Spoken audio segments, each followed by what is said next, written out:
Hello dear friends, तो मैं हूं आरती। संस्कृति आईएएस यूट्यूब चैनल पे आप सभी का स्वागत है। मैं हाजिर हूं एक नए विषय को लेकर के। आज हम फिर पढ़ने वाले हैं अमेरिका की नीति के बारे में। आपने जो है कल परसों न्यूज में पढ़ा ही होगा कि भारत पर 25% टैरिफ लगाने की बात कही थी और इसके अलावा भारत के लिए एक कमेंट भी यूज किया गया था, डेड इकोनॉमी। ये सारा हमने पढ़ लिया है। आज हम पढ़ने वाले हैं कि अमेरिका जो है पाकिस्तान के साथ जो है तेल को लेकर डील कर रहा है और एक स्टेटमेंट यूज किया गया था कि हो सकता है भारत भविष्य में पाकिस्तान से तेल खरीदे। ये ऐसा यहाँ पे बोला गया। तो देखो, हमें पता है पाकिस्तान के साथ नजदीकी बढ़ाने के बहुत सारे रीजंस हैं अमेरिका के। एक तो जो है अफगानिस्तान वाला मैटर हो जाता है, दूसरा जो है चीन को काउंटर करने का मैटर भी हो जाता है। लेकिन क्योंकि हमारे संबंध पाकिस्तान के साथ अच्छे नहीं हैं, तो उन दोनों की नजदीकियां जो है थोड़ी सी हमें यहाँ पर चुभती है। तो हम यहाँ पर बात करने वाले तेल, टैरिफ और जो है टेक्टोनिक्स पर, वो भी अमेरिका की। पहले देखते हैं चर्चा में क्यों है।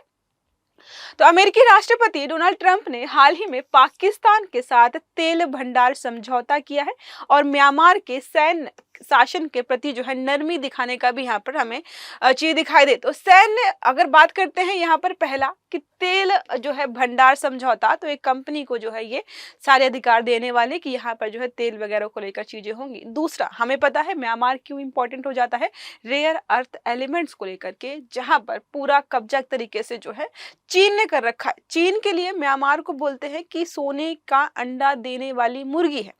90% जो भी रेयर अर्थ एलिमेंट्स है उन पर तो वैसे भी चीन का कब्जा है। जो दूसरी जगह बचे हुए थे वहां से भी निकाल करके अपने यहाँ पर लेके आ रहा था, तो ये भी यहाँ पर हो जाएगा। और भारत पर टैरिफ लगाया गया है 25%। देखो, टैरिफ लगाने के साथ साथ उन्होंने स्टेटमेंट यूज किया था कि भारत हमारा अच्छा दोस्त है, लेकिन हम भारत के साथ व्यापार घाटे में बहुत ज्यादा है। लगभग आप देखेंगे तो काफी, मतलब बिलियन डॉलर्स में है। एग्जैक्ट नंबर्स तो मुझे याद नहीं है। लगभग जो है 41 या 141 बिलियन डॉलर्स, आप एक बार चेक करिएगा जरूर। तो बहुत ज़्यादा हम व्यापार घाटे में हैं और भारत हमें अपने यहाँ पर व्यापार की अनुमति नहीं देता है, इसलिए हम उस पर टैरिफ लगा रहे। ये स्टेटमेंट है, ठीक है। अब बात करते हैं कि ये क्यों किया गया। तो चीन के बढ़ते कदमों की वजह से, चीन और पाकिस्तान के कितने अच्छे जो है मतलब मीठे मीठे से रिश्ते हैं, उनको यहाँ पर डिस्टर्ब किया जाएगा। और दूसरा यहाँ पर है म्यांमार को लेकर भी हमें पता है कि चीन के लिए कितना इंपॉर्टेंट हो जाता है। अब पाकिस्तान के साथ तेल डील क्यों है, तो विशाल तेल भंडार दोहन के लिए समझौता किया गया है। अमेरिकन तेल कंपनी को अधिकार दे दिए जाएंगे और संकेत क्या दिया था यहाँ पर जो है कि ये हो सकता है कि भारत भी कल को जो है पाकिस्तान से तेल खरीदे। अब ऐसा होगा कि नहीं होगा हमें नहीं पता है, लेकिन भाई इन्होंने बोला है, ठीक है। और इसके अलावा पहले क्या था कि जब जैसे दूसरा कार्यकाल शुरू हुआ डोनाल्ड ट्रंप का, इसके पहले वाले कार्यकाल में तो उन्होंने जो है पाकिस्तान का बहुत सख्त रुख अपनाया था। लेकिन इस बार में जो है 5-6 महीने के बाद ही जो है हमें देखने को मिल गया था कि भाई इस बार तो ये पाकिस्तान के साथ जो है ज्यादा ही कोऑर्डिनेट कर रहे हैं। ये हमने देखा है ना, अभी हाल फिलहाल में यहाँ के व्यक्ति वहां पर घूमने भी गए थे, मतलब मिलने भी गए थे। अब बात करते हैं म्यांमार और जो है रेयर अर्थ मेटल्स की या एलिमेंट्स की। तो म्यांमार में दुनिया के सबसे समृद्ध रेयर अर्थ मिनरल्स भंडार हैं, जो कि बहुत महत्वपूर्ण है। बहुत सारी जो है चीजों में इस्तेमाल होते हैं।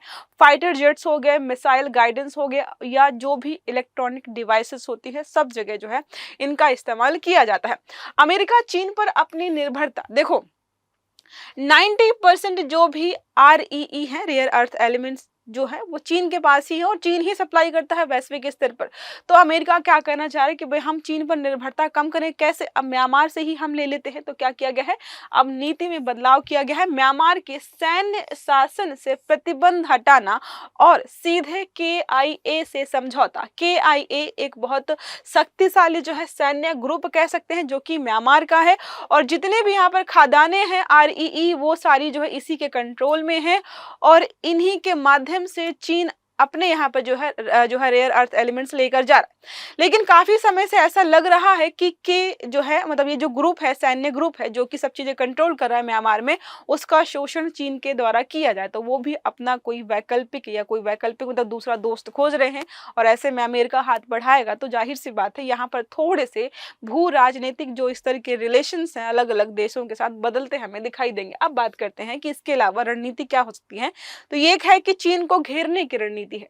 तो क्या है, चीन के पास वैश्विक रेयर अर्थ जो भी उत्पादन का है 90% नियंत्रण है। देखो 90% नियंत्रण होने के बावजूद भी अमेरिका जो है चीन यहाँ पर म्यांमार में भी देखने को मिल जाएगा। सीपेक हो गया चाइना पाकिस्तान इकोनॉमिक कॉरिडोर के माध्यम से, या जो है अब दूसरा हमारा हो सकता है बेल्ट एंड रोड इनिशिएटिव के माध्यम से चीन जो है पाकिस्तान का नजदीकियां बढ़ा रहा है। तो अमेरिका बोला कोई बात नहीं, हम तेल भंडार का जो है दोहन करेंगे और उसके माध्यम से नजदीकियां बढ़ाएंगे।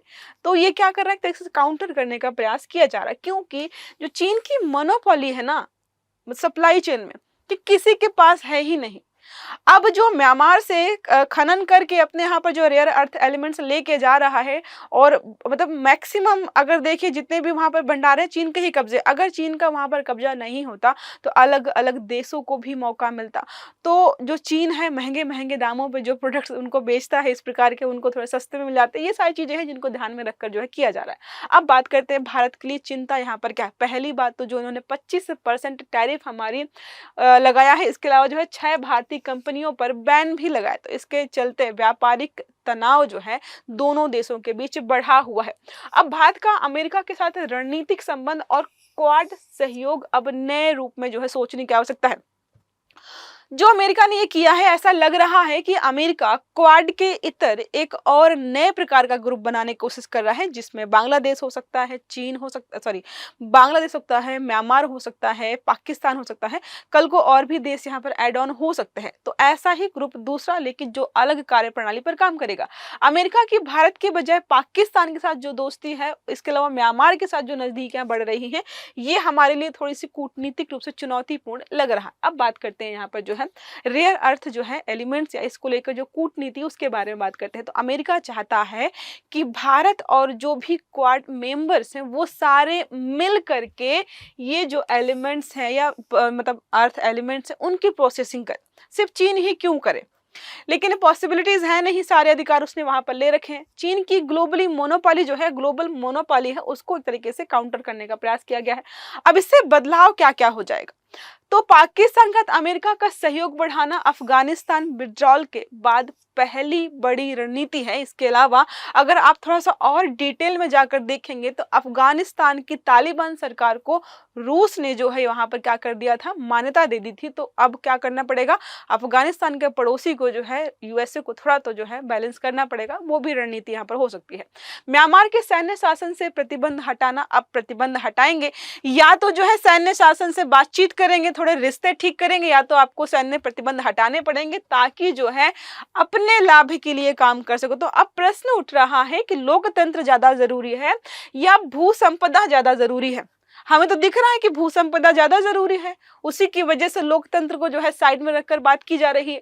अब सुरक्षा और रणनीति के बारे में बात करते हैं। तो रेयर अर्थ में आत्मनिर्भरता का मतलब है फाइटर जेट्स, मिसाइल सिस्टम और इलेक्ट्रॉनिक्स में रणनीतिक स्वतंत्रता मिल जाएगी।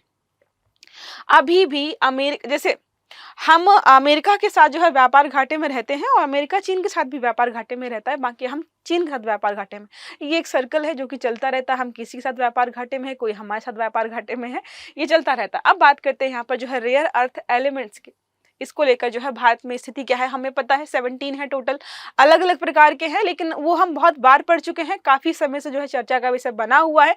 तो हम बात करेंगे भारत की स्थिति के बारे में कि भारत में कितना रिजर्व है, कहाँ कहाँ पर है और कैसे हम उसको जो है मतलब उसको निकाल पा रहे हैं, निष्कर्षण कर पा रहे हैं, उत्पादन मतलब उसको निकाल करके इस्तेमाल कर पा रहे हैं कि नहीं कर पाए। तो हमारे यहाँ पर मात्र और मात्र 6% वैश्विक स्तर का जो है हमारे पास संसाधन है। ठीक है, ये रिपोर्ट 2024 की है। अब बात करते हैं हमारे पास है कौन से प्रकार का, तो यहाँ पर मोनाजाइट रेत है। ठीक है, यहाँ से प्राप्त होता है और कहाँ कहाँ पर मिलेगा भारत में, तो तमिलनाडु जो है, आंध्र प्रदेश है और ओडिशा और केरल, ये जो पूर्वी तट हमारे हैं यहाँ पर आपको ये मिल जाएगा। भारत का एकमात्र जो प्रोसेसिंग संयंत्र है जो कि इनका जो है प्रोसेसिंग करता है वो है इंडियन रेयर अर्थ जो है लिमिटेड। ठीक है, इसके अंतर्गत है, इसमें जो है IREL, बार्क और जो है DAE जैसे संस्थान जो है यहाँ पर मिलकर काम कर रहे हैं। अब तकनीकी बाधाएं क्या है, तकनीकी बाधाएं हमारे पास ज्यादा है, तकनीकी रूप से हम बहुत सक्षम नहीं है। देखो हमारे पास रिसोर्सेज हैं, फिर भी एडवांस जो है आरई एक्सट्रैक्शन जो एंड सेपरेशन तकनीकी होती है वो हमारे पास नहीं है। तो कई बार हम कच्चा माल निकालने के बावजूद भी चीन भेजते हैं, फिर उसके बाद हमें हमारा प्रोडक्ट मिलता है। तो हैवी जो भी आरईज हैं जो है, जैसे डाइस्प्रोसियम हो गया और टर्बियम हो गया, इनको निकालना अत्यधिक कठिन और महंगा है। जैसे आपके मन में कई बार आया होगा कि हमारे यहाँ पर भी तो गैस के भंडार हैं, तेल के भंडार हैं, हम उनका निष्कर्षण क्यों नहीं करते। उनको निकालेंगे और जो है रिफाइन करेंगे, वो ज्यादा महंगा हो जाएगा। इससे बेटर होता है हम बाहर से जो है आयात कर लेते हैं। वैसा ही कुछ यहाँ पर देखने को मिल रहा है। अब नियामक सीमाएं देखें तो मोनाजाइट जो है रेडियो एक्टिव होता है, ठीक है, थोरियम जैसा, इसलिए डीएई के नियंत्रण में है। इसका मतलब यहाँ पर है कि कोई भी प्राइवेट इंस्टीट्यूशन या प्राइवेट कंपनी यहाँ पर जो है नहीं जा सकती है इस क्षेत्र में। अब प्राइवेट अगर कोई कंपनी जाए भी तो पैसे लगाकर जो है निष्कर्षण को आसान कर दे, लेकिन इस क्षेत्र में प्राइवेट कंपनियां नहीं जाती हैं।